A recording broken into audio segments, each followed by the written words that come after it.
Alright, welcome back to the Speedy Space Marine series. Today we're going to be looking at the Space Wolves. I'm going to show you how to get these guys ready to fight for Russ and the Allfather in 30 minutes or less. All the paints you'll need will be listed below in the description, so let's get into it.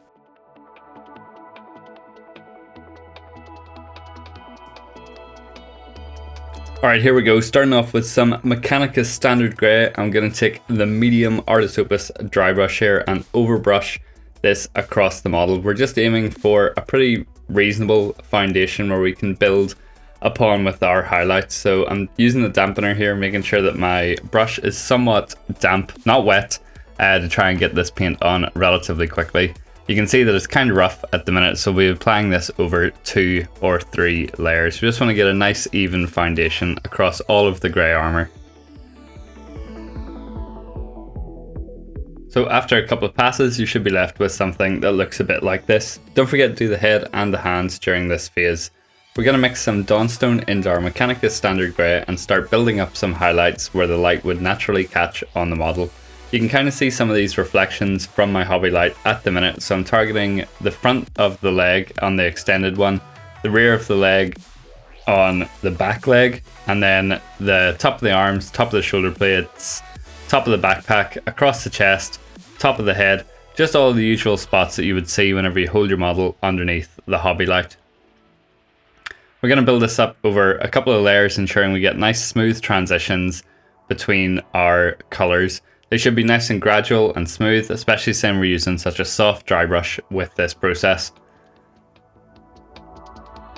We're then going to come in with some pure Dawnstone using the Artis Opus Series D small dry brush, or this might actually be the extra small now I think about it. And we're going to use this to create some battle damage, some weathering and some chipping within the armour. So you can see I'm using this effectively to stipple some damage to certain parts of the armour. I'm focusing on the edges of the armour or places that would naturally, damage would naturally occur. So it's like the edge of the plates, the bottom of the greaves, around the feet. The shoulder pads are especially good for this. We're then taking Exhaust Manifold and we're going to use this to block in all of our silver sections. The Vallejo metal color set is fantastic for this. It takes like one coat to get a nice smooth, even coat on top of everything. I rarely have to go back and apply a second coat. Fantastic metallics, do recommend them. But just whip around the model, grab all of the silver parts, and that's pretty much it.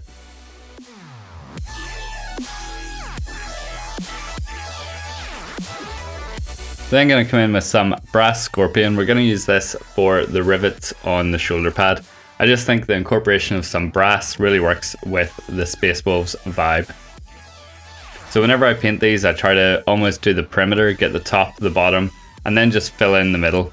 Doesn't take too long to get those done, so just whip through those, and then we're going to come in with a thinned down version of Mars Black. You can use Nuln Oil or your favorite black wash. We're using this and thinned it down quite a lot because we just want this to get into the recesses and not rest on any of the elevated spaces.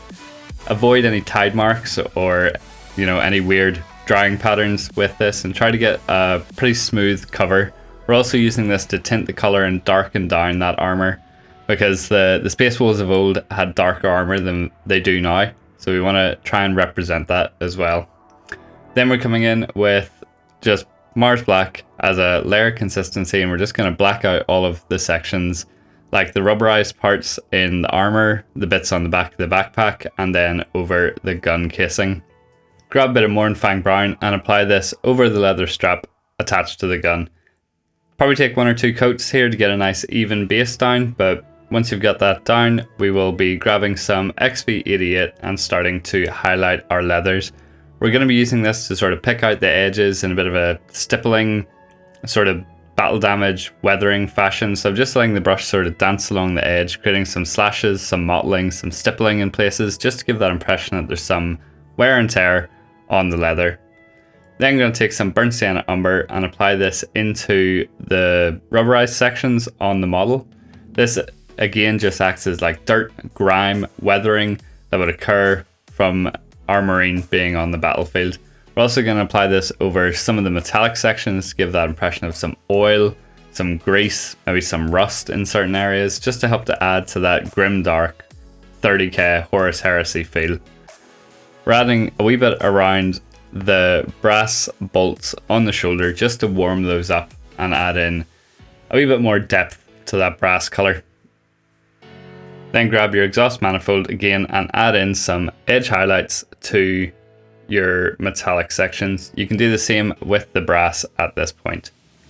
Then grab a wee bit of Khorne Red, and we're going to use this to paint in the eyes. So we're just laying down a nice even foundation here. Make sure you've got a nice sharp brush that you can control, because this is quite a small space. Taking a wee bit of Evil Sunz Scarlet, we're going to apply this to the inner corner and bottom edge of each lens. Then we're going to add some primary yellow to this. You can use pretty much any yellow, but I'm using primary yellow here. And we're going to intensify that highlight towards the inner edge, or the inner corner of the eye, and the bottom edge. Doing the same with pure primary yellow, the inner corner and bottom edge. Last but not least, we got to dot in the reflection point in the eye. So get some titanium white or your favorite white paint, test a wee bit on your nail first, and then add a dot to the rear corner of each eye. I'm going to show you how I put together the base for this. I took some Vallejo thick mud and just applied that all over the base. You can do this with a brush as well, but I just used this hobby tool that I have that just makes life that wee bit easier. It saves me ruining as many brushes as well. If you are doing this with a brush, I do recommend that you do it with an old battered brush as well. Don't use any new brushes or any sable brushes when doing this. Just work it out to the edge and then let that dry. Once it's dry, we're going to come in with the Martian Iron Earth, and we're going to apply a few dollops of this over the base. That'll help give our mud this like crackled dry effect on the top. Don't worry that it's a different color, we are going to be coming in and painting this. So once it's all dry, you get these sort of crackled effects on the top, and it just gives the mud a bit of a different impression and adds a wee bit more information to the base. So prime that black, and then come in again with our large dry brush and start building up some Mournefang Brown over the base. Just apply this in a normal dry brushing fashion. Actually, I'm probably applying this in more of a layer, getting the color down quickly. Mix a bit of XV88 in with your previous color and just start to dry brush over. Use circular motions and keep the pressure light so you're starting to pick out the detail within the base.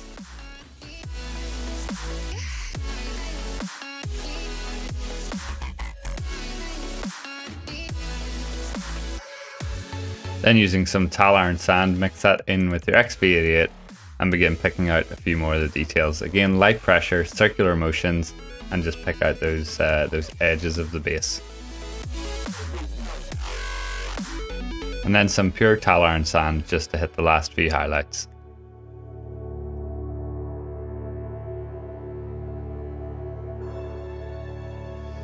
This is just to give us some color variety throughout the base before we come in with a wash over the top of this.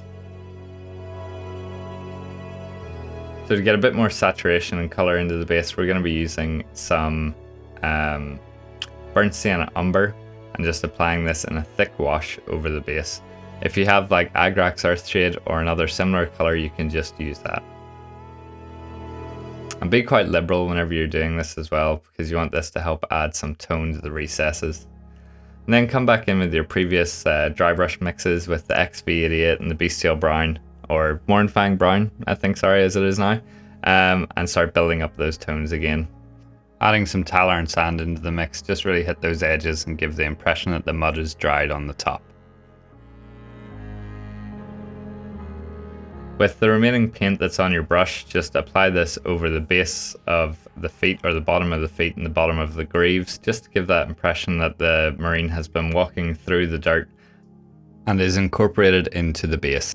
So once you're all said and done, your marine should look something like this. I think this brings back that, you know, old school traditional Space Wolves vibe. And now he's on the spinny thing, you can see him in the full 360. I think this really brings that sort of grim dark feel to the Space Wolves. I think this is a super effective scheme that will get your models on the tabletop quickly, but look super effective whenever they're there. Really like those dark greys. I think they work quite nicely with those warmer tones from the brass, also that leather strap and the red eyes. Super effective scheme, super fun army. super cool lore. I hope you enjoyed it, and don't forget to like and subscribe.